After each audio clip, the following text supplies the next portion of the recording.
சூப்பரான ஒரு daily wear saris பார்க்க போறோம். ஃபுல்லாவே வந்து கோல்டு பிரிண்ட் உங்களுக்கு செம்ம கிராண்டான லுக் இருக்கும். அண்ட் கலர் பாருங்க எவ்வளவு அட்ராக்டிவா இருக்குன்னு. ஸோ பல்லுல வந்து உங்களுக்கு இந்த மாதிரி டாசல்ஸ் வந்துடும். ஸோ ஃபுல் சாரியுமே பாத்தீங்கன்னா ரொம்ப ரொம்ப easy and comfortable to wear. நீங்க ஆஃபீஸ் வியருக்கும் வியர் பண்ணிக்கலாம், இல்லைன்னா கேஷுவல் வியராகவும் நீங்க பண்ணிக்கலாம். ஃபில்ஸ் எல்லாம் செம்ம ஈஸியா வரும். பாருங்க எவ்வளவு அழகா வந்து செட் ஆகுது பாருங்க. ஸோ ஜஸ்ட் லைக் திஸ் நீங்க வந்து டக்குனு வந்து வியர் பண்ணிட்டு போலாம். இந்த மாதிரி இருக்குங்கிற look of the sorry.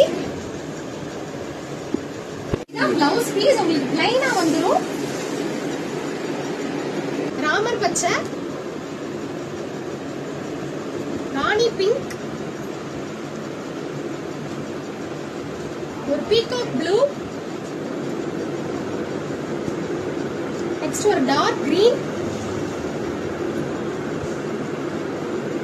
Next ஒரு லைட் கிரீன், நெக்ஸ்ட் ஒரு பர்பிள் கலர். ஸோ ஒரு ப்ரைஸ் கேட்டீங்கன்னா ஜஸ்ட் 499 தான். மிஸ் பண்ணாம எந்த கலர் வேணுமோ ஸ்கிரீன்ஷாட் பண்ணி புக் பண்ணிக்கோங்க.